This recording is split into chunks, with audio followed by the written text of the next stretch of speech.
You know that moment when your entire world, everything you thought was real, shatters into a million pieces? For me, it happened over a quiet family dinner with one devastating sentence from my own mother. "We never received a single dollar from you." What she didn't know was that her lie wasn't just about money. It was the raw nerve of a 6-year betrayal that would ultimately rip my family apart, leaving my father broken and my sister publicly shamed. My name is Claire, and I'm 38. Until that Sunday afternoon, I genuinely believed I understood my place in my family. I was the reliable one. Vanessa, my sister, she was the golden one. That dynamic had been carved in stone for as long as I could remember. If Vanessa got a B+, Mom would frame it as resilience, because science just wasn't her natural gift. If I, on the other hand, pulled an A in advanced calculus, my dad would frown and ask, "What kept you from a full A?" Vanessa was creative, sensitive, special. I was capable, practical, strong. Those words sound like compliments, don't they? But in my family, they were only ever used when someone wanted something from me. By the time we were adults, this pattern wasn't just a habit, it was family law. Vanessa made dramatic choices. I cleaned them up. She'd quit jobs because her manager didn't understand her energy, and I'd help with rent. She'd date men with motorcycles, debt, and elaborate excuses, and I'd pay for emergency locksmiths, towing fees, and once, humiliatingly, the deductible when one of them backed her leased SUV into a mailbox while high. When our grandmother got sick, Vanessa would cry loudly in waiting rooms, posting filtered black and white photos with sentimental captions. Me? I handled the insurance forms, the medication schedules, the rotating care shifts. After Grandma died, Mom hugged Vanessa and said, "You loved her so deeply." I was standing 3 feet away, holding the folder with the funeral paperwork. That was my role: invisible labor, quiet sacrifice, no applause. For a long time, I accepted it. I told myself it was temporary, that families go through seasons, that parents mellow with age. I clung to the hope that if I just kept showing up, kept helping, kept being the adult, one day they'd finally see me clearly. People who grow up hungry for love become experts at surviving on crumbs. When I was 27, I moved 2 hours away for work. Not across the country, not even far enough to be a real excuse for absence, but it was enough to give me my own rent, my own grocery bills, my own life. Enough to finally understand how quiet peace could be. That same year, Dad had his first minor stroke. It scared us all, especially because he'd always been the silent, stable center of our family. He recovered physically, but afterwards, he became anxious about money in a way I'd never seen.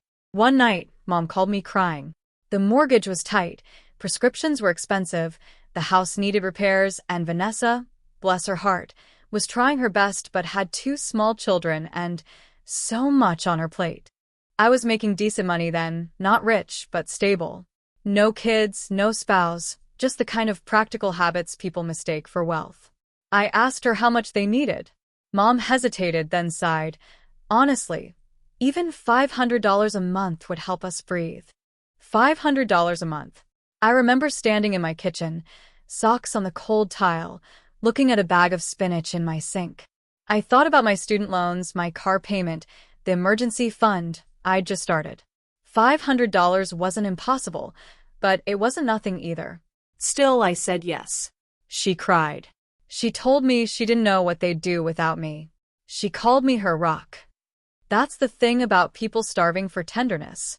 The moment you're praised for carrying the load that's crushing you, you confuse it for love. I set up an automatic transfer the next morning. Over time, $500 became $800, then $1,000. When Dad needed a second procedure, and Mom claimed insurance was dragging its feet, I adjusted other parts of my life. I stopped taking vacations. I delayed replacing my old car, even when the AC started dying every August. I turned down dinner invitations, saying I was trying to be smart financially.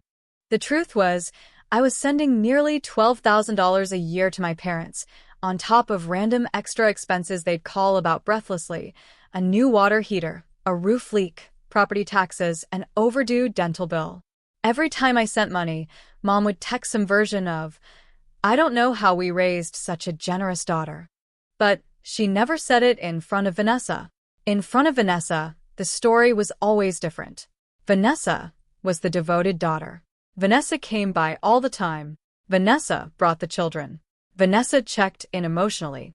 Vanessa understood family. I, on the other hand, lived farther away, worked too much, and thought money solved everything. Maybe that should have made me suspicious. Maybe anyone healthier than me would have noticed the glaring contradiction. Instead, I worked harder. Then I met Daniel. He was 39, recently divorced, and the first man who ever listened to me like my words actually weighed something. Not just the dramatic parts, but everything.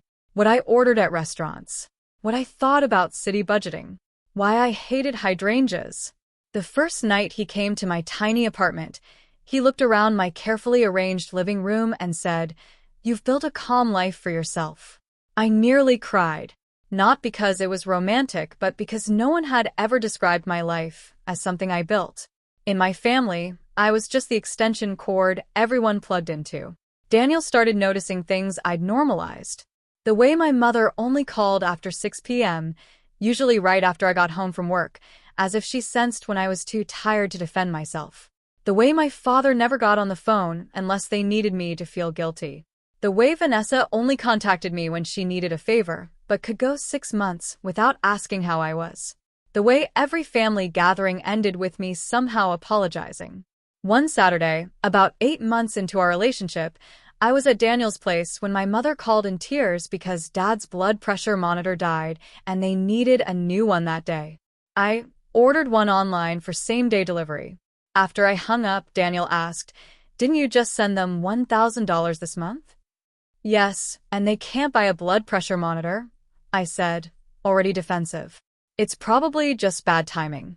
He gave me a look I came to know well, not judgment, but concern sharpened by restraint. "Claire," he said carefully, "I'm not saying don't help them. I'm saying you never seem to know where the money actually goes."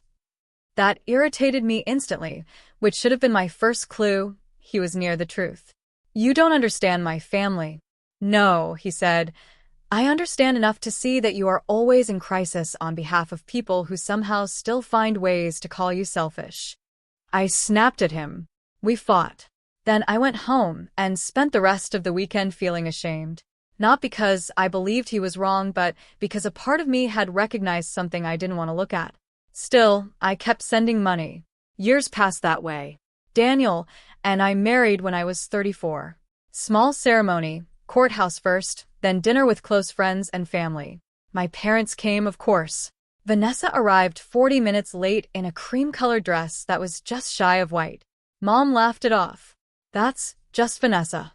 At the dinner, my father gave a toast about resilience and loyalty and how proud he was that I'd finally found someone patient enough for my independent streak. Vanessa gave a toast too, talking about how hard it had been sharing me with a husband now, as if I'd been an appliance she'd lend out. Everyone chuckled. Daniel squeezed my knee under the table, so hard I knew he was angry for me. By then, the monthly support had become so embedded in my life that Daniel and I treated it like another bill. He didn't love it, but he never tried to control me. He'd ask practical questions sometimes. "Did they send you the quote for the roof repair? How much exactly was Dad's copay? Why is Vanessa, who lives 15 minutes away, never covering any of this?" And every time, I'd have answers that sounded reasonable enough to keep the peace and flimsy enough that I could feel them bending in my own mouth. Mom would say Vanessa helped in other ways. Mom would say Vanessa had the kids. Mom would say Vanessa's husband, Brent, was between opportunities again. Mom would say, "Not everything is about numbers, Claire." It became such a familiar line that I started hearing it before she said it. Not everything is about numbers. Easy for people to say when someone else is paying. Then came the dinner. It was my parents' 45th anniversary, a big family lunch at an Italian restaurant they liked because the owner knew my mother's name and always gave her free tiramisu. Daniel couldn't come. He was out of town for a supplier conference. So I drove down alone, with a wrapped gift and a quiet headache already forming behind my left eye. The gathering was exactly what these events always were. Cousins I barely saw, aunts who specialized in whispering while pretending not to, grandchildren running underfoot. And my mother, in the center of it all, wearing approval like a crown. Vanessa arrived 20 minutes late in a fitted emerald dress and large sunglasses, despite being indoors. She kissed the air near everyone's face and handed Mom a framed photo collage of the kids. My gift was an envelope with a weekend reservation for my parents in Asheville, paid in full. Guess which one got tears? We hadn't even ordered appetizers before the comparison started. Vanessa had recently launched some kind of online boutique selling elevated seasonal home pieces, which turned out to be heavily marked up candles, ceramic pumpkins, and throw blankets she sourced from wholesalers. My mother talked about it like Vanessa had founded a tech company. She's just fearless, Mom said, smiling around the table. She takes risks. She goes after what she wants. I sipped water. Then my Aunt Lorraine asked me how work was. Before I could even open my mouth, Mom said, "Oh, Claire's the same as always. Busy, busy, busy. She thinks if she works hard enough, the world will clap." A few people laughed. I felt my neck go hot. "My job's going well, actually," I interjected, trying to keep my voice even. "We closed the Franklin account last month, so—" Vanessa interrupted smoothly. "Claire's always been the ambitious one. I could never live to work like that." The way she said it made it sound dirty, hard, grasping, joyless. And because my family had been practicing this choreography all our lives, everyone fell into step. Mom sighed. "Some people are just built for warmth. Some are built for productivity." I set my glass down. I should tell you this. By that point, I had paid for Dad's medication for almost 6 years.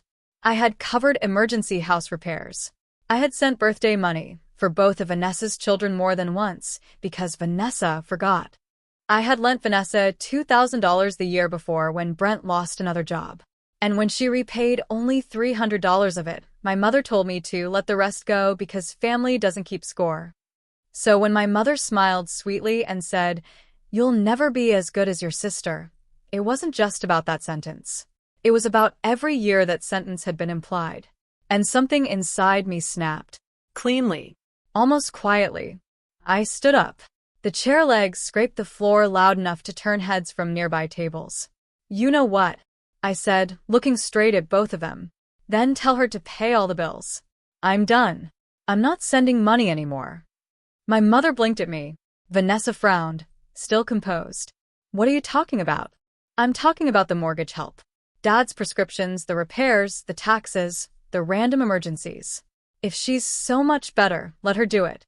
It would be nice to say I delivered that speech in a cool, controlled voice. I didn't. My voice shook.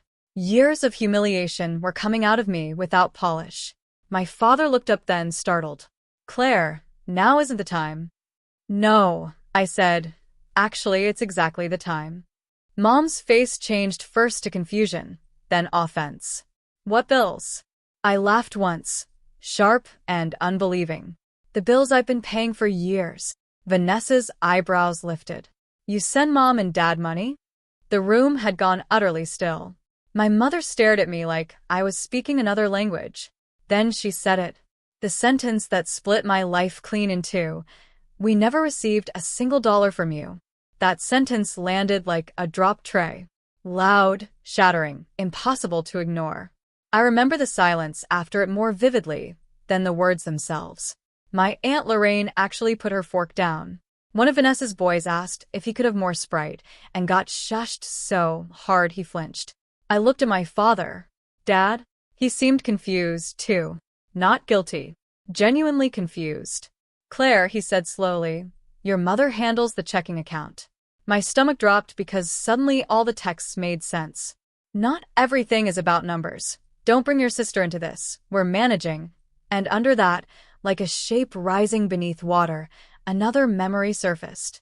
3 years earlier, Mom had called me saying they were switching banks because of fraud issues, and she'd asked me to route future transfers through Vanessa for a month or two because Vanessa was helping Dad sort paperwork after the stroke.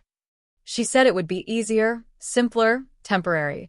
Temporary became permanent without anyone ever saying so. I had been sending the money to Vanessa's account for years.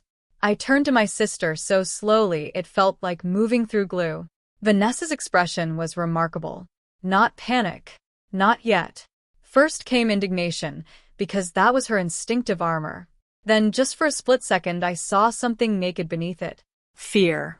Claire, she said carefully. You know, I've always helped Mom and Dad.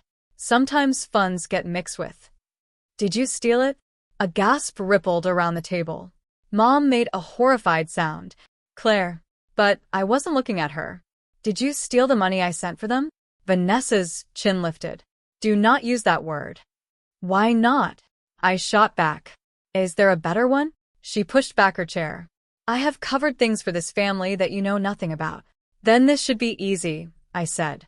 Tell them right now how much I sent, and where it went. Vanessa looked at my mother, not me. Classic Vanessa. Search for rescue from the authority figure, not accountability from the injured one. Mom predictably went into triage mode. We're not doing this here. No, I said. We're doing it exactly here, because you all had no problem insulting me exactly here. My father rubbed a hand over his mouth. He looked older than I'd ever seen him. Vanessa, he said, voice low, answer the question. She crossed her arms. I'm not being ambushed in a restaurant like some criminal. There it was. Not denial, not surprise. Just outrage at the setting. I felt cold all over. How much? I asked again. She said nothing. My mother stood. That's enough. Something in her tone made the old reflex rise in me. Asterisk, sit down. Be good. Apologize. Smooth it over. Asterisk, for one dangerous moment, I nearly obeyed it. Then I thought of every transfer confirmation. Every night I'd reheated leftovers instead of going out. Every hour of overtime. Every time Daniel had asked if I was sure. Every time my mother called Vanessa generous, while I funded the life they were praising her for. I picked up my purse. You have 24 hours, I said, looking at Vanessa. Then I start pulling statements. Vanessa scoffed. Oh, please. Be as dramatic as you want. I leaned in, just enough for only our table to hear me. I'm done protecting you from the consequences of your own life. Then I walked out. In the parking lot, my hands shook so badly I couldn't unlock my car on the first try. I sat behind the wheel for 10 minutes without starting the engine. My phone buzzed 3 times in a row. First from Mom, then Vanessa, then Mom again. I ignored all of them and called Daniel. He picked up on the second ring. Hey, you okay? No, I said, and my voice cracked on a single syllable. He went quiet in that alert way he had when something serious happened. Talk to me. So I did. I told him everything in one breathless, disbelieving rush. The comparison. My outburst. My mother's sentence. The transfers to Vanessa's account. The look on her face. Daniel didn't speak for several seconds. Then he said very evenly, come home. Do not answer any of them yet. We're pulling every record tonight. We. It sounds like a small word. It isn't. Sometimes it's the difference between drowning and being dragged back to shore. By the time I got home, Daniel had already opened his laptop at the dining table. He had legal pads out, pens lined up, and that calm, concentrated expression that always made me feel like chaos could still be organized. Sit, he said gently. For the next 4 hours, we went through 6 years of statements. At first, it was mechanical. Search email confirmations, cross-reference bank transfers, copy dates and amounts, build a spreadsheet. But as the numbers grew, so did the horror. $500, $500, $800, $1,200 for roof repair, $900 for medication shortfall, $1,500 for property tax emergency, $300 here, $600 there, holiday extras, birthday extras, a temporary transfer during Brent's unemployment, a small bridge while Dad's cardiology bill processed. By midnight, the total was $68,430. I stared at the number until it stopped looking real. $68,430. More than the down payment we'd nearly put on a larger house before deciding to wait. More than my remaining student loan balance at the time. More than the car I kept patching together because other priorities came first. Daniel blew out a breath, and sat back. "Claire," he said. I looked at him. "This is theft." I wanted him to be wrong. Even then, even with a spreadsheet in front of me, some childish part of me still wanted there to be a softer explanation. Miscommunication, poor bookkeeping, a stupid family mess that could be sorted with tears and apologies. "Maybe she passed some of it on," I whispered. "Maybe," he said. "But your mother's reaction tells me not enough to matter." My phone had 31 unread messages by then. Mom, I don't know why you did that today. Mom, your father's blood pressure is through the roof. Vanessa, I'm not being spoken to that way. Vanessa, you have always resented me. Mom, call me now. Mom, this family does not deserve this humiliation. Vanessa, some of that money was for shared family expenses. Vanessa, also, do not threaten me. There were no messages saying, "Claire, I'm sorry." There were no messages saying, "Let me explain where the money went." There were no messages saying, "We had no idea." Just anger that I had exposed something. Daniel read over my shoulder and said, "That tells you everything." At 12:18 a.m., my father finally texted, "Claire, I did not know. Please call me tomorrow before you call anyone else." That was the message that broke me, because it was the first honest sentence of the day. I cried so hard I had to press both palms to my eyes. Daniel came around the table and held me while I shook. I cried for the money, yes, but more than that, for the years. For how desperately I had tried to buy my way into being valued. For how eagerly I had believed praise sent by text, but never given in public. For how thoroughly I had trained myself to accept less. At some point, I pulled back and asked the question I'd been avoiding. "Do you think Mom knew?" Daniel didn't answer immediately. "I think," he said carefully, "your mother knew less than Vanessa and more than she wants to admit." The next morning, I called my father first. He sounded hoarse, old, deflated. "Your mother's at church," he said. It was Monday. My mother only went to church on Mondays when she wanted sympathy, without interruption. "I need you to tell me the truth," I said. He was quiet a moment. "Then, about 3 years ago, your mother said Vanessa would help manage some things because of the trouble I was having after the stroke. I let her. I didn't want to keep up with online statements and passwords and all that. Your mother said it was under control. Did you ever ask where my money was coming from?" "I assumed it went into the household account." "You assumed," his voice thinned. I know that answer made me angrier than a lie might have, because my father's lifelong sin wasn't cruelty. It was abdication. He gave away the power to protect people, then acted shocked when no one had. "I'm sending you the spreadsheet," I said. "I want you to look at it before I talk to Mom or Vanessa." He exhaled shakily. "All right." Then he said something that stunned me. "Claire, your mother told people Vanessa had been helping us." I closed my eyes. "I know." "No," he said. "I mean, she told the neighbors, my brother, people from church, anyone who asked." That settled something ugly inside me. If Mom didn't know every dollar, she knew enough to build a public narrative on top of it. She had been spending my money while giving Vanessa my credit. Maybe she hadn't considered that theft because the money still benefited the family somehow. Maybe she'd justified it as keeping peace. Maybe she simply preferred the prettier story. Either way, the truth had become optional to her, as long as the image held. An hour later, Mom called. She didn't start with apology either. "Your father didn't sleep all night." "Neither did I almost said. Instead, "How much did you know?" That is not how you speak to your mother. The old script. Straight to authority. Bypassing accountability. "I'm not doing this," I said. "How much did you know?" She huffed. "I knew Vanessa helped us process transfers when you offered. I did not scrutinize the mechanics of it because I trusted both my daughters." "Did you know she was keeping the money?" "Claire, don't use inflammatory language." "So, that's a yes." "It is not a yes. It is a refusal to let you turn this into a police drama." I laughed in disbelief. $68,000 is already a police drama. She went silent. That number had landed. When she spoke again, her voice had softened, which with my mother was often more dangerous than yelling. "Families do not survive by punishing each other." "No, They survive by not stealing from each other. You have no idea what Vanessa has been dealing with. There it is, I said softly. The defense. Right on cue. Because there are things you don't understand. Then tell me, I challenged. Explain $68,000.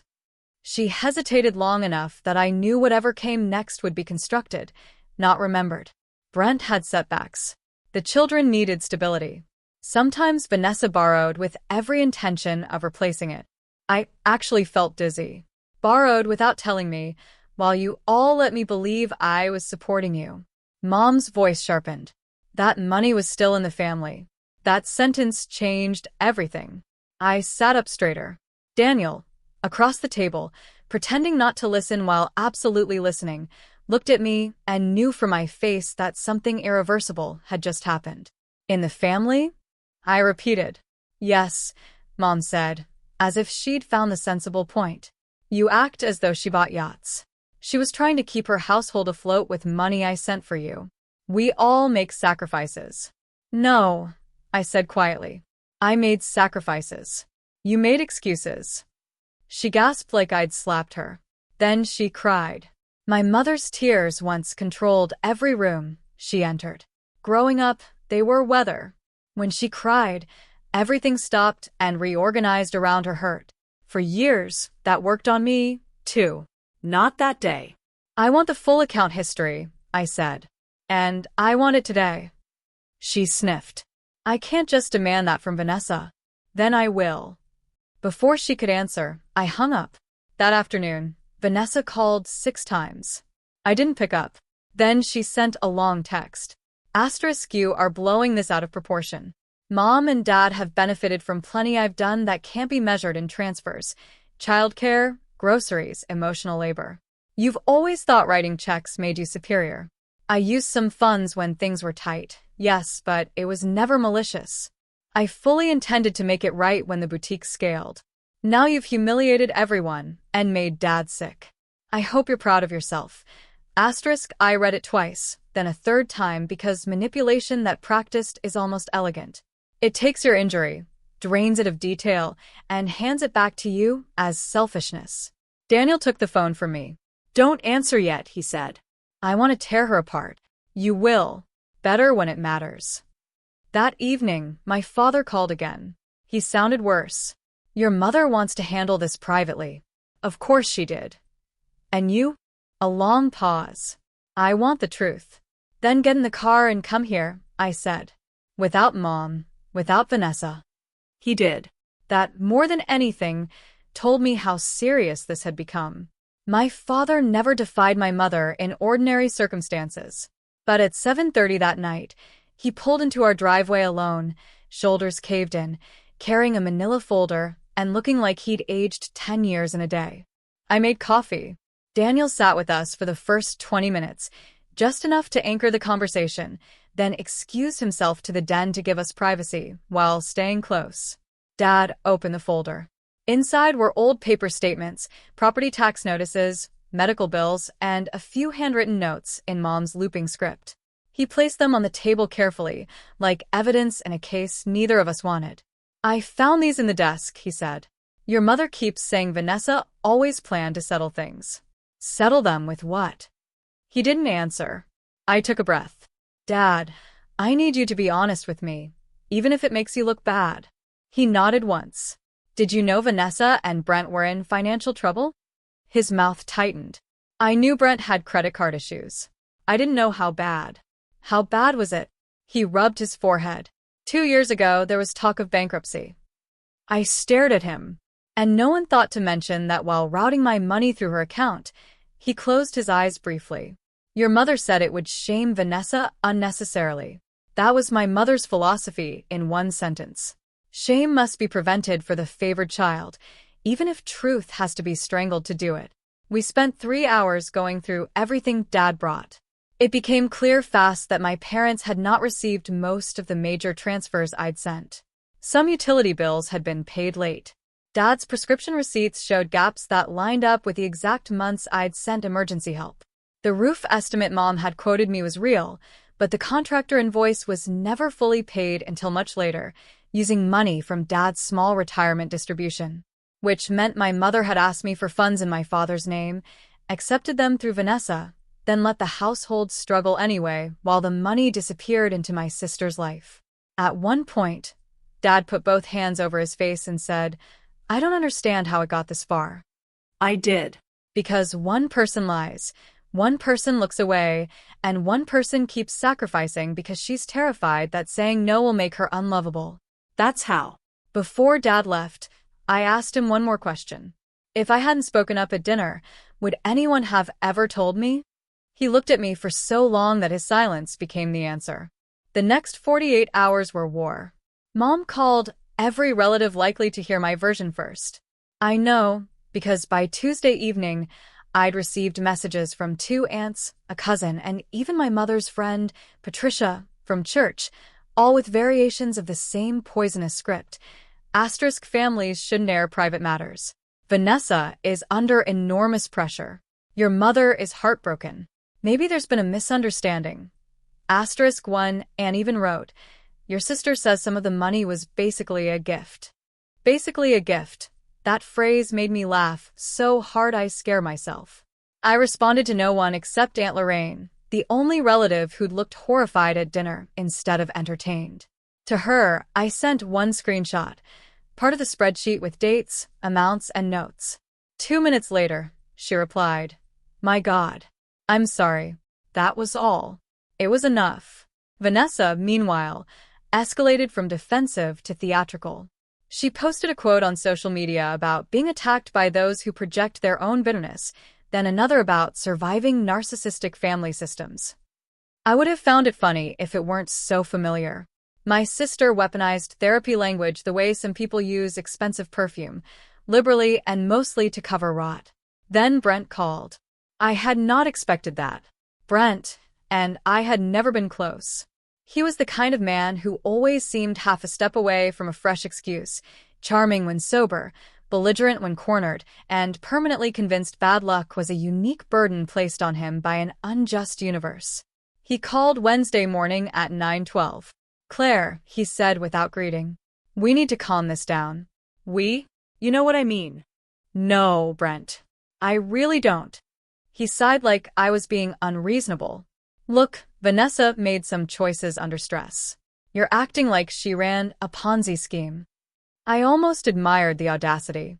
How much do you know? I know enough to say legal threats would tear this family apart. I leaned back in my chair. So, there's something to be threatened over. Don't do that lawyer crap with me. I'm an accountant, Brent, not a lawyer. But I can still add. He lowered his voice. Listen, we can work out a repayment plan. There it was. Not innocence. A plan? My pulse quickened. How much? What? How much did you take? He went quiet a beat too long. Brent, he snapped, you are sending money into a family support stream. Sometimes needs shifted. That's life. Family support stream. I actually wrote the phrase down after the call because I wanted to remember exactly how people sound when they know they're guilty and decide language is their last hiding place. I want numbers by tonight, I said, and I want them in writing. He laughed bitterly. You've always loved paperwork. Yes, I said. It makes lying harder. Then I hung up. That night, Daniel and I met with a lawyer friend of his named Melissa. Not to file anything yet, just to understand options. She listened quietly while I walked her through the timeline, asked for documentation, and flipped through the printed spreadsheet with the stillness of someone reading bad but unsurprising news. Finally, she said, you need to stop framing this as a family misunderstanding. It may be emotionally complicated, but financially it's straightforward. Meaning you sent money under false pretenses to support specific people and specific expenses. Those funds were diverted. Intent matters, but so does pattern. And this pattern is ugly. I swallowed. Should I file a report? Melissa's answer was precise. That depends on what outcome you want. Criminal complaints create leverage but also fallout. Civil recovery is another path. But before either, I'd send a formal demand and preserve every record. I nodded, though my stomach churned. Also, she added, Be prepared for your family to act like accountability is the true betrayal. She was right. The formal demand went out Friday morning by email and certified mail. Polite, factual, devastating. It listed the transfers, asked for a complete accounting within 10 business days, and notified Vanessa and Brent that absent satisfactory explanation and repayment proposal, I would consider legal remedies. I copied my parents. My mother called within 12 minutes, shrieking so loudly I had to hold the phone away from my ear. You sent a legal letter to your sister? Yes. You are trying to destroy her. No, I said. I'm asking her to explain why she stole from me. She is your blood, and I was apparently her funding source. My mother made a choke sound. You are cruel, cold, calculating. I always worried marriage would make you harder. There was a time those words would have punctured me. That day, they just sounded tired. I'm the same person I've always been, I said. I've just stopped being useful without question. She inhaled sharply. After everything I did for you. I cut in. Say it. What? Say one thing you did for me that didn't also come with a comparison to Vanessa. Silence. I waited. Finally, she said, you were always so difficult to praise. I felt something inside me settle with terrible calm, not break, settle. Because when a person tells you who you are to them over and over, the greatest violence you can do to yourself is keep translating it into love. I ended the call. That weekend was the longest of my life. Half the family went to ground. A few sent vague peacekeeping texts. Aunt Lorraine called and said she was ashamed of what she'd witnessed for years without naming. My cousin Jenna admitted quietly that my mother often told people I was financially comfortable because I only think about myself. That one stunned me more than I expected. All those years, I'd been stripping parts off my own life to support them, and my mother had apparently used my self-denial as evidence of selfishness. Vanessa eventually responded through a lawyer that shocked everyone except Melissa. The letter was short and slippery. It denied intentional wrongdoing, claimed many funds were intermingled with generalized family support, asserted that my parents materially benefited from Vanessa's caregiving, and suggested my demands were emotionally retaliatory. No numbers, no accounting, just posture. Melissa smiled without humor when she read it. This is what people send when the facts are bad. Then came the second twist. On Monday afternoon, my father called and asked if he could come over again. His voice was strange, hushed, and urgent. When he arrived, he looked furious in a way I'd never seen before. He had found something. A credit card statement. Not his. Vanessa's. He discovered it accidentally because it was mailed to my parents' house. One of several cards Vanessa apparently had routed there over the years. My mother had always called the occasional letters old address clutter. On the statement were charges that lined up almost mockingly with months I remembered sending emergency help. A resort spa in Florida, designer children's clothes, a furniture boutique, a luxury beauty clinic, weekend dining tabs that made me blink. Not one yacht, as my mother had said, just 1,000 tiny luxuries purchased by a woman who claimed my money was helping the family survive. There was also a down payment to something labeled 5 Rain Studio LLC, her boutique. My emergency transfers had helped launch Vanessa's business. I looked at the statement, then at my father. Mom knew. He stared at the floor. She knew Vanessa was trying to build something with my money. His jaw tightened. Your mother said it was all temporary until the business succeeded. I laughed once, without joy. So she did know. He said nothing, then very quietly, I should have stopped this years ago. It was the first truly responsible thing I'd ever heard my father say. I expected that revelation to make me explode. Instead, I became colder, clearer. The next step was no longer about confusion. It was about evidence. Melissa sent a second letter requesting preservation of financial records and specifically referencing potential misuse of funds for personal and business expenses. That got a reaction. 2 hours later, Brent appeared at our house unannounced. He banged on the front door hard enough to make me jump. Daniel got there before I did, and opened it only partway. Brent was flushed, sweating, furious. We need to talk. Daniel didn't move. You can email. This is family. Daniel's voice stayed flat. Then maybe family shouldn't show up pounding on doors. I stepped into view behind him. What do you want? Brent looked from Daniel to me and chose me. Probably because he assumed I was still the softer target. You're ruining my wife over accounting technicalities. Accounting technicalities? You sent support money. Support got used for spa weekends. His face flickered. He had known about that statement. Good. You don't know what you're talking about, he said. I know enough. He pointed at me. You always hated seeing Vanessa have anything. That was so absurd, I almost smiled. I practically paid for what she had. His eyes darted, recalculating. That's when Daniel stepped fully outside and closed the door behind him, leaving Brent on the porch and me just inside the sidelights where I could still hear. I'm going to say this once, Daniel said. You are not going to intimidate my wife on my property. Brent puffed up. Mind your business. My wife is my business. There was a beat of silence. Then Daniel added, quieter and somehow more dangerous. The next time you come here uninvited, I call the police before I open the door. Brent muttered something ugly and stomped back to his truck. When Daniel came inside, my legs were shaking. He took my face in both hands. You're safe. I nodded. But the truth was I didn't feel safe. Not because Brent frightened me physically, though he did. Because when family secrets come into light, people become strangers fast. The roles crack. Desperation shows through. You stop knowing what version of someone is coming to your door. A week later, Melissa filed. I won't pretend I felt triumphant signing the papers. I felt nauseated, sad, angry, embarrassed, childish. Even some old, humiliated version of me kept whispering, *C, this is why they called you cold. You'll always be the hard one. But another voice, newer and steadier, answered, hard is not the same as wrong. Once the filing became real, the family split openly. Aunt Lorraine and Cousin Jenna supported me quietly. Dad, to my astonishment, gave a statement to Melissa, confirming that he believed funds intended for household support had been redirected without his knowledge. My mother called that betrayal.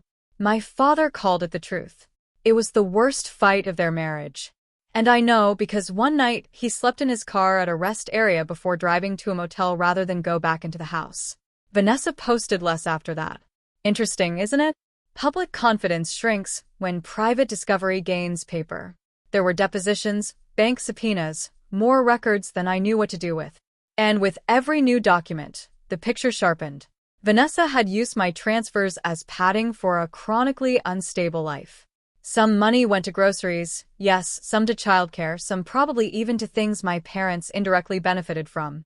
But enormous portions went to covering Brent's gambling losses, late car payments, boutique inventory, salon appointments, vacation spun as mental health breaks, and card minimums that kept the whole glittering disaster from collapsing too early. Worst of all, there were text exchanges between Vanessa and my mother that surfaced during discovery. I'll never forget reading them. Vanessa. She sent $1,200. Can I keep $700 and move $500 to you? Mom. We need more for the water heater. Vanessa. I can't. Brent bounced something again. I'll make it up next month, Mom. Mom, fine. But don't mention amounts to your father. Another one. Months later. Mom. Claire asking if taxes got paid. Vanessa. Tell her yes, I'm handling it. Mom. She's getting suspicious. Vanessa. Then stop making her feel noble every time she sends money. Mom. Easy for you to say. I sat in Melissa's office holding those printouts so tightly they crumpled. There it was. Not just theft, not just favoritism, but coordination. My mother had known. Maybe not every dollar, every month, but enough. More than enough. Enough to lie repeatedly, enough to shape the narrative. Enough to use me. I don't remember much of the drive home that day. Daniel says I came in, set my bag down, and stood in the kitchen without moving for almost 5 full minutes. Then I said, she knew. He didn't ask how much. He didn't soften it. He just came to me and said, I know. That night, I did something I should have done years earlier. I blocked my mother. Not forever, I told myself then. Just until the case moves forward. But even as I did it, I knew something much bigger had ended. The mediation was scheduled for early September. By then, nearly 4 months had passed since the anniversary dinner. The story had traveled through the family like smoke, distorted, dramatized, denied, revived. In some versions, I was suing my sister over gift money. In others, Vanessa had had a temporary accounting error. In one especially creative rumor, Daniel had manipulated me into turning against my family because he wanted my inheritance, which would have been funny if my parents had possessed anything substantial to inherit. The truth was simpler and uglier. A family had built itself around one daughter's usefulness and the other daughter's fragility until the fragile one learned she could devour without consequence, and the useful one forgot she was allowed to bleed. Mediation took place in a beige office building with stale coffee and 2 bright lights. Vanessa arrived in a cream pantsuit and pearls, looking like wealth itself had put on lipstick. Brent looked rumpled and mean. My mother came with them, though technically she was only a witness. My father came separately and sat near me. Seeing us all in one place again made me feel 11 years old and 40 all at once. Vanessa didn't look at me. That hurt more than open hostility would have. When the sessions began, the numbers did what numbers do. They stripped emotion of camouflage. The records were worse than Vanessa's lawyer had hoped and better than mine had feared. There was no clean way to explain years of diversion, false pretenses, and personal spending patterns that overlapped suspiciously with my transfers. After 6 exhausting hours, Vanessa agreed to a structured repayment, partial liquidation of boutique inventory, and transfer of ownership of certain business assets into a recovery arrangement. It didn't cover everything. It never could. Money has edges. Betrayal seeps. But that wasn't the real payoff. The real payoff came during a break in the hallway outside the conference rooms. My mother cornered me by the vending machines. Even then, even after documents, statements, and legal reality had shredded her favorite story, she opened with outrage. You have humiliated this family beyond repair. I turned slowly to face her. For once, no restaurant, no relatives, no audience to manage, just fluorescent lights and the stink of stale chips. You did that, I said. Her face hardened. I was protecting all of you. No, I corrected. You were protecting the version of reality that let you keep loving Vanessa the way you wanted to. She recoiled. How dare you? How dare I? Mom, I sent you money for years. I believed you. I believed you needed help. And while I worked overtime and postponed my own life, you let her use me. Tears sprang to her eyes, sudden and practiced. You always make me the villain. I laughed, exhausted. No, I spent my whole life making excuses, so you wouldn't be one. That landed. She actually stepped back. Then she whispered the truest thing she ever said to me. You were easier. I stared at her. She kept going as if some dam had finally cracked, and she no longer knew how to stop. You were always easier. Vanessa needed more. She broke faster. She hurt louder. You kept going. You were capable. You could survive things. You thought, I finished, I'd survive being used too. Her mouth trembled. And there it was. No denial, no noble spin, just the brutal, selfish arithmetic of a parent who sacrifices the stronger child because she assumes strength is endless. I wanted to scream at her. I wanted to collapse. Instead, I just nodded once. Thank you, I said. She looked confused. For what? For finally saying it plainly. Then I walked back into the mediation room and left her in the hallway alone. You would think that would be the emotional climax. It wasn't. 3 weeks later, my grandmother's sister, Aunt Eloise, the last of that generation, passed away. She had been 92, sharp-tongued, observant, and one of the only older relatives who'd ever looked at me with something like recognition. She wasn't close enough to rewrite my childhood, but she had a way of pressing folded cash into my palm when I was young and saying, "Don't let them make a workhorse out of you." At the time, I thought she meant chores. The visitation was held on a Thursday evening at a funeral home in Durham. I considered not going. Melissa had advised minimizing contact. Daniel would have supported staying home. But Aunt Eloise mattered to me, and I refused to let family dysfunction exile me from one more room. So I went. Daniel came, too. The air inside the funeral home smelled like lilies and carpet cleaner. Soft organ music played from hidden speakers. Relatives clustered in dark clothes and hushed voices. I saw my mother across the room immediately. She saw me, too, then looked away. Vanessa arrived 20 minutes later. She wasn't supposed to, at least not according to her own previous dramatic declarations about how I had weaponized grief and family. But narcissists hate seating a stage, and funerals are stages soaked in moral theater. She came in black, elegant, pale, a picture of wounded dignity. And within minutes, she started whispering. I could see it happening. Little huddles, tilts of the head, sympathy faces. Two people glanced at me with the tense curiosity of those already fed a story. Daniel noticed too. Stay with me, he murmured. I intended to. Then Cousin Jenna slipped over and said quietly, she's telling people you forged some of the records. I turned so fast my heel skidded slightly on the polished floor. What? Jenna looked furious. She said the lawsuit forced her into settlement because you and your husband manipulated Dad. For a second, the room seemed too narrow. The flowers, the music, the murmuring, all of it receded behind a single clean fact. Even now, even here, she needed to preserve herself by erasing reality. I should have ignored it. I didn't. I walked straight across the room. Vanessa saw me coming and lifted her chin, already assuming whatever happened next could be styled into another performance where she was the graceful victim and I, the savage aggressor. What exactly did you tell them? I asked. A hush spread in ripples around us.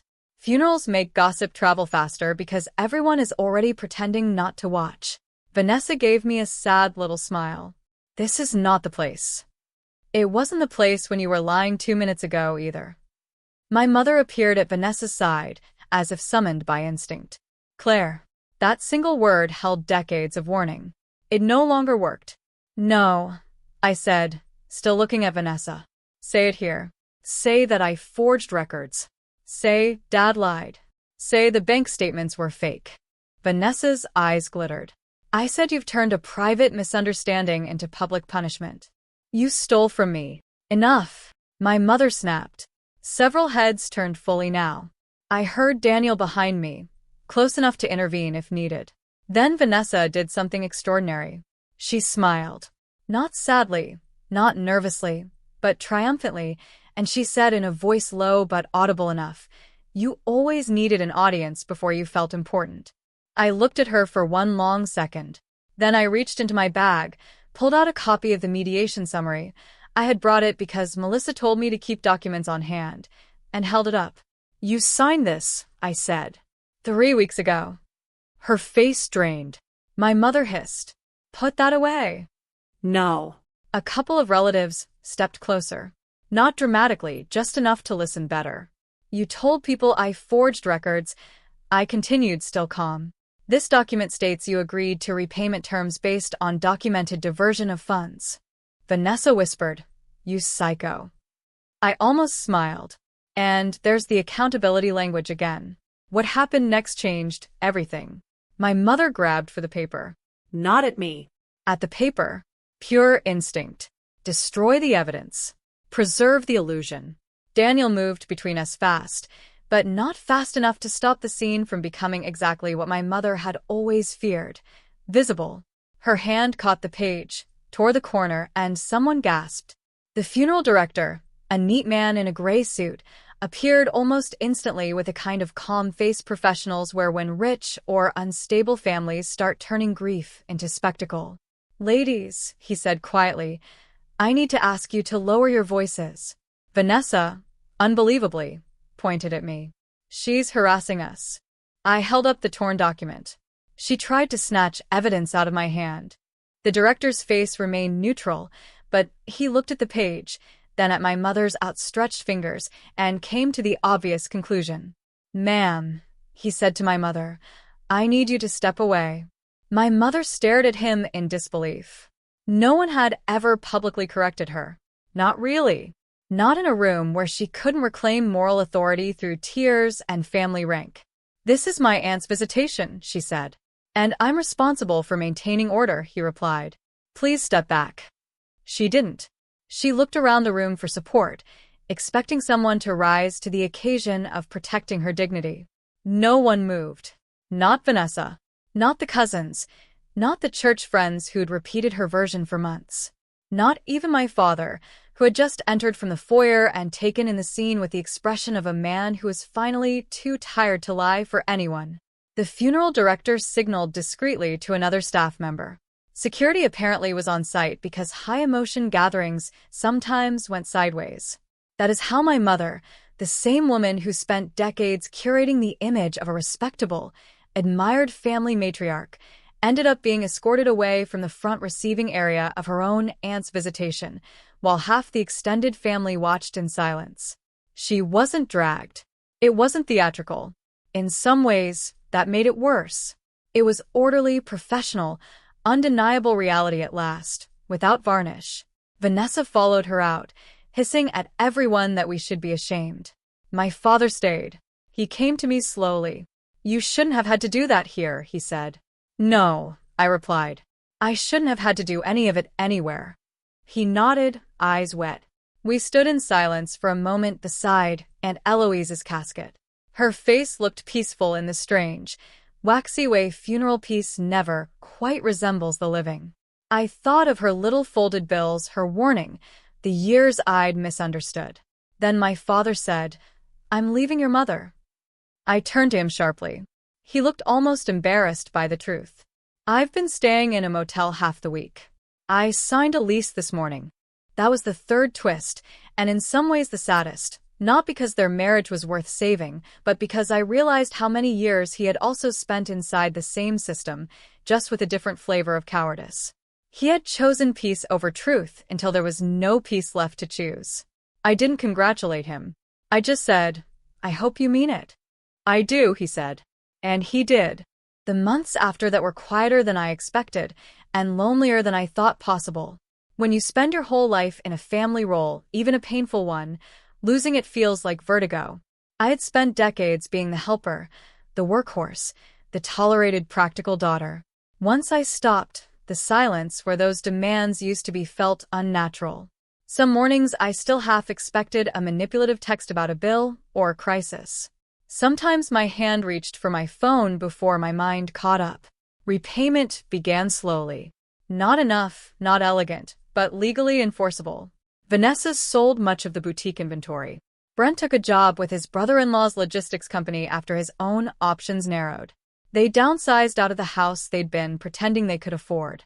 My mother moved in with Vanessa for a while, which from everything cousin Jenna later told me, was a special kind of hell none of them had anticipated. It turns out the golden child glows less brightly when there's no invisible sister bankrolling the wattage. Dad moved into a small one-bedroom apartment near a lake path and started learning how to handle his own banking. The first time he logged into his own account without help, he called me sounding absurdly proud. I laughed despite myself. Healing can be humiliatingly small at first. As for me, I went to therapy. Not the performative kind my sister quoted online. The real kind. The sit in a chair and admit how hungry you've always been kind. The kind where a woman with kind eyes and devastating pattern recognition says things like, you learned that being needed was the safest available substitute for being loved. I hated her for that one because it was true. I told her stories I'd never properly named before. About being 14 and staying up until 1 a.m. making cupcakes for Vanessa's bake sale because she forgot. Then hearing Mom praise Vanessa's thoughtfulness at school the next day. About paying part of Vanessa's community college tuition from my campus bookstore wages because Dad's overtime got cut and being told not to mention it because it would embarrass her. About every holiday where my gifts were practical and hers were celebrated. About how I learned early that competence makes adults lean on you and resent you in the same breath. My therapist asked, when did you first realize you were expected to absorb what others would not? I laughed, then cried because I didn't have a date. It was the climate of my childhood, not a single storm. Daniel was steady through all of it. patient in a way that doesn't infantilize, protective without becoming controlling. One night, maybe 6 months after the anniversary dinner, we were sitting on the back patio eating takeout Chinese from the cartons because neither of us felt like plates. The air smelled like rain. I had just told him I felt guilty for how much calmer my life had become. He looked at me and said, "Peace will feel wrong for a while because you were trained to confuse calm with abandonment." I set my chopsticks down. "You and my therapist should start charging by the wound." He smiled a little. "I'm serious." "I know." Then I asked the question that still haunted me sometimes. "Do you think I was stupid?" He frowned. "For what?" "For not seeing it sooner." His answer came instantly. No. "You were loyal in an environment that punished clear sight." I think about that sentence a lot because people love to ask why victims don't notice sooner, why scapegoats keep giving, why the practical child stays practical long after the arrangement turns cruel. But family systems are not scams built overnight. They are cathedrals of repetition. You are born inside them. By the time you're old enough to question the stained glass, you've already been taught it's sacred. The first holiday I skipped was Thanksgiving. My mother sent one email from a new address because I'd blocked the old ones. Subject line: "Families belong together." The body was 3 paragraphs of martyrdom, selective memory, and one line that nearly made me choke on my coffee. "No mother is perfect, but I hope one day you remember all the love behind my mistakes." I didn't reply. Instead, Daniel and I rented a cabin 2 hours west with a fireplace, bad cell service, and a deck overlooking a river that made everything in my body unclench. We bought too much food, forgot cranberry sauce, and spent half of Thanksgiving afternoon hiking in old boots through cold air, so clean it felt medicinal. That evening, as the light turned blue over the trees, Daniel handed me a mug of tea and asked, "What does freedom feel like today?" I thought about it. "Quiet," I said. "A little sad. Very expensive. Completely worth it." He raised his mug. "Too expensive freedom." I clinked mine against it. Too expensive freedom. Christmas was harder. Grief likes holidays because it can dress as nostalgia. I miss my father in the old family house, even though we saw each other separately now. I even miss the smell of my mother's cinnamon bread before I remembered that most Christmas mornings ended with someone crying, someone comparing, someone apologizing for the wrong thing.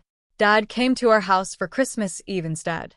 He brought a pie from a bakery and a potted rosemary plant because he said he was trying to become the kind of man who doesn't show up empty-handed and confused. It was awkward, sweet in places, painfully sincere. He asked before setting anything down. He offered to help with dishes. He kept saying, "You're home," with an odd mix of admiration and regret. At one point, he stood in our kitchen watching Daniel baste a roast chicken and said quietly to me, "I didn't know normal could sound this peaceful." I almost said, "It always could have," but sometimes mercy is telling the truth by not sharpening it further. So I just answered, "Me neither." The next spring, a full year after the anniversary dinner, the final repayment order was formalized. With interest and asset recovery, I would eventually recover a significant portion of what was taken. Not all, but enough to matter. Melissa called with the finalized terms while I was at work. When I hung up, I expected some cinematic rush of victory.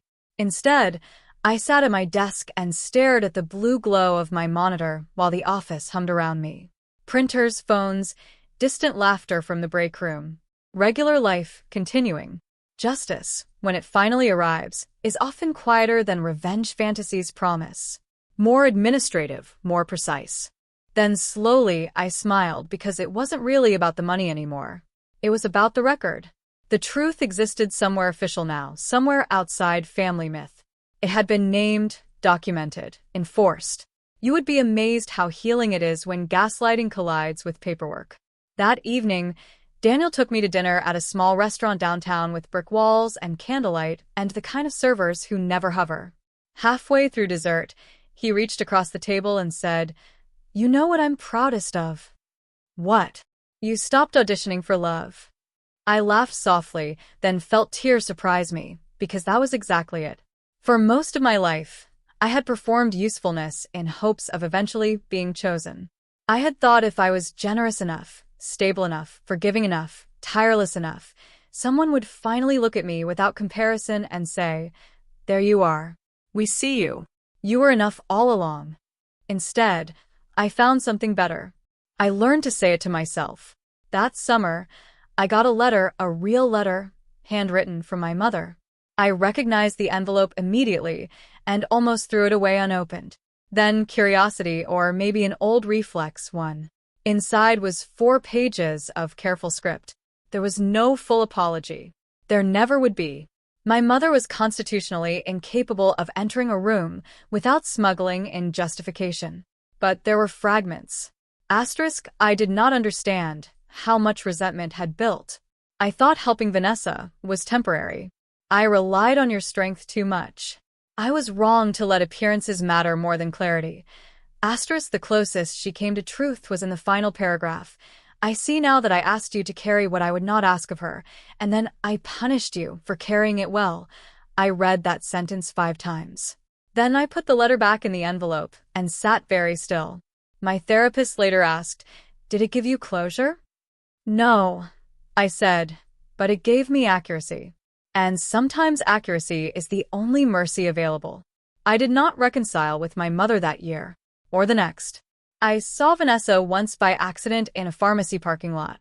She was loading paper towels into the back of a smaller, cheaper SUV than the one she used to drive. She saw me, too. For a second, neither of us moved. She looked older, not aged badly, exactly. Just stripped of the soft focus effect that constant rescuing gives people. Consequences had put angles on her. I wondered if she would come over, apologize, sneer, pretend. Instead, she closed the trunk and said, "You really got what you wanted." It was such a revealing sentence that I almost thanked her. "No," I said. "I got what was true." She rolled her eyes, but not convincingly. "You always think you're righteous." I shook my head. "No, I just finally stopped agreeing to be used." She stared at me a moment, lips thinning.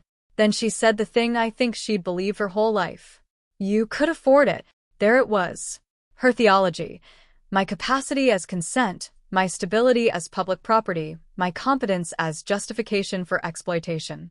I looked at her and felt, to my own surprise, not rage, just distance. "I could afford kindness," I said, "not betrayal." Then I got in my car and drove away. The real ending, if stories like this have real endings, happened on an ordinary Tuesday. Not in court, not at a funeral, not during some dramatic family showdown. Just a Tuesday. I was at home paying bills online, electric, water, mortgage, contributions to savings, the small, predictable architecture of adult life. Daniel was upstairs on a work call. Rain ticked softly against the windows. When I clicked submit on the last payment, I sat back and laughed. A year earlier, paying bills had been tangled up with resentment, secrecy, and fear. Now it was just math. Honest math. My household, my choices, my peace. My phone buzzed. For one ridiculous second, old dread flashed through me. Then I looked. It was a text from Dad. Asterisk, walked 2 miles today. Didn't get lost. Proud of myself. Asterisk, I smiled and typed back, as you should be. A minute later, another text came in.